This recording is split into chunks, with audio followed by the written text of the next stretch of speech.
যারা বলে নবী গায়েব জানেন তারা মুমিন নয়। যারা বলে নবী গায়েব জানেন তারা মুমিনদের মধ্যে একদল হয় ওয়াহাবি, একদল হয় সুন্নি। তুমি তো মুমিন হই না, তোমার আবার ওয়াহাবি কি আর সুন্নি কি? কুরআনের সূরা নামালের 65 নম্বর আয়াতে আল্লাহ বলেন,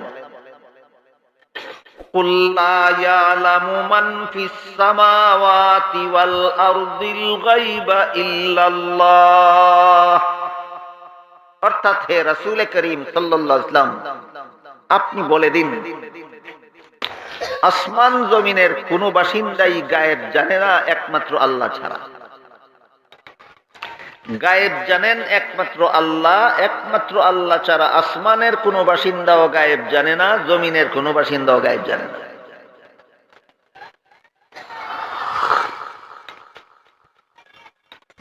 এই জন্য হযরত ইমাম আবু হানিফা রাহমাতুল্লাহি আলাইহির লিখিত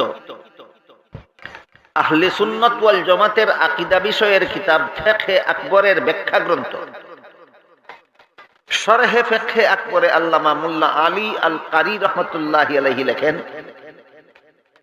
قد صرح الحنفية بالتكفير باعتقاد أن النبي صلى الله عليه وسلم يعلم الغيب لمعارضة قوله تعالى قل لا يعلم من في السماوات والأرض الغيب إلا الله। এর অর্থ হলো, যেহেতু আল্লাহ কোরআনে বলেছেন একমাত্র আল্লাহ ছাড়া আসমান জমিনের কোনো বাসিন্দাই গায়েব জানে না, কাজেই যদি কেউ বলে নবী গায়েব জানেন তাহলে সে কোরআন মানে না। পরিষ্কার ভাষায় বলল কোরআন মানি না, না পরোক্ষভাবে কোরআনকে অমান্য করলো। যদি বলতো কোরআন মানি তাহলে প্রত্যক্ষ কোরআনের প্রতি অনাস্থা। সুদা ভাষায় কোরআন মানি না বলে না, কোরআনে যে কথা বলে এর বিরুদ্ধে আকীদা পোষণ করে, এটা পরোক্ষভাবে কোরআন অমান্য করা হয়। তাই কিতাবে লেখেন, যেহেতু আল্লাহ সূরা নামলের 65 নম্বর আয়াতে পরিষ্কার ভাষায় বলে দিয়েছেন একমাত্র আল্লাহ ছাড়া আসমান জমিনের কোনো বাসিন্দাই গায়েব জানে না, কাজেই যারা নবীর প্রতি অতিভক্তি দেখাতে গিয়ে বলে নবী গায়েব জানেন তারা কোরআন মানে না, আর যারা কোরআন মানে না তাদের ঈমান থাকে না। যারা কোরআন মানে না তাদের ঈমান থাকে না। আল্লাহ রাসূল সাল্লাল্লাহু আলাইহি ওয়াসাল্লাম কি ইলমে গায়ব জানতেন? প্রশ্ন। প্রথম কথা হচ্ছে, এইসব সূক্ষ্ম বিষয় জনগণের সামনে আলোচনা করাই উচিত না, কিন্তু কতিপয় বক্তা আলোচনা করে বিভ্রান্তি সৃষ্টি করে দিলে জনগণ তখন প্রশ্ন করলে আমাদের উত্তর দিতে হয়। আমরা যখন ছাত্রদের হাদিস শরীফ পড়াই, তাফসীর পড়াই, তখন ছাত্রদেরকে এগুলো বুঝাই, কিন্তু এই ছাত্রদের সূক্ষ্মাতি সূক্ষ্ম মাসাইলগুলো জনগণের সামনে বলাই তো উচিত না, ঠিক কিনা? এখন আসেন ইনসাফপূর্ণ উত্তর কি? প্রথমে দেখতে হবে গায়েব অর্থ কি। এটি তো আমরা বুঝি না বাঙালি 98%। বলেন তো গায়েব অর্থ কি? জোরে কোন? ভুল, ভুল, সবই ভুল। গায়েব অর্থ যদি অদৃশ্য হয়, এই যে বাতাস নিচ্ছি আমি, এটা দৃশ্যমান না অদৃশ্য? তো বাতাসকে কি বলতে হয়? গায়েব। তো বাতাস যদি গায়েব হয় তো বাঁচে আছি কেমনে? তাহলে কি অদৃশ্য কি গায়েব বলা ঠিক না? ইমাম খাজেন তাফসীর খাজেনের সংজ্ঞা দিয়েছেন, কুল্লু মা গাবা আন হাওয়াসিল খামসা, প্রত্যেক সেই জিনিস যা পঞ্চ ইন্দ্রিয় থেকে দূরে তাকে বলা হয় গায়েব। তাহলে আপনি অজানাকে গায়েব বলতে পারেন। কোনটাকে? অজানাকে গায়েব বলতে পারেন। কথা বুঝতেছেন? অজানাকে কি বলতে পারেন? গায়েব বলতে পারেন। তাহলে আমরা গায়েবের অর্থই জানি না, পারাপারি মারামারি করতেছি। তাহলে অদৃশ্যকে গায়েব বলা হবে না, অজানাকে। কোন অজানা? যা পঞ্চেন্দ্রিয় ধরতে।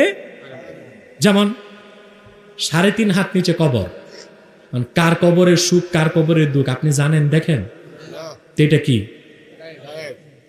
9,30,00,000 মাইল দূরে সূর্য, ওটা কি? গায়েব না, ওটা মালুম। ওটা কি? কেন? 5টা ইন্দ্রিয় 2টায় ধরছে, চামড়া আর চোখে। সাফ কথা বলে ক্লিয়ার না বিষয়টা? এখন আসেন রাসূলুল্লাহ সাল্লাল্লাহু আলাইহি ওয়াসাল্লাম গায়েব জানতেন কিনা। এখন কেউ যদি বলেন আমরা যেই রকম গায়েব জানি না রাসূলুল্লাহ ওই রকম গায়েব জানতেন না, সে কাফের হয়ে যাবে। আবার কেউ যদি বলে আল্লাহ যেই রকম গায়েব জানেন রাসূলুল্লাহ ওই রকম গায়েব জানতেন, সে মুশরিক হয়ে যাবে। তখন কোন দিক যাইবেন? কাফের হইবেন না মুশরিক হইবেন?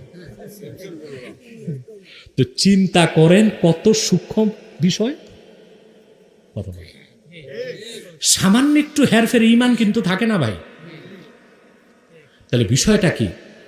আমার আপনার নিকট যেটা গায়েব ১,৫০০ বছর আগে রাসূলুল্লাহর নিকট সেটা গায়েব ছিল না, আর ১,৫০০ বছর আগে রাসূলুল্লাহর কাছে যেটা গায়েব ছিল আল্লাহর কাছে ওটা গায়েব ছিল।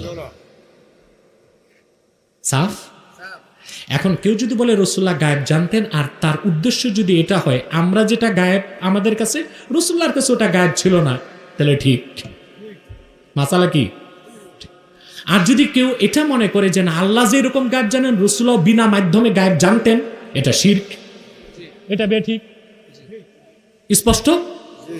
তাহলে যদি আপনি বলেন যে আল্লাহ রাসূল সাল্লাল্লাহু আলাইহি ওয়াসাল্লাম গায়েব জানতেন, উদ্দেশ্য এটাই থাকবে আমাদের কাছে যেটা গায়েব না সেটা রাসূলুল্লাহর কাছে গায়েব ছিল না, সেই গায়েব রাসূলুল্লাহ আল্লাহর মাধ্যমে জানতেন।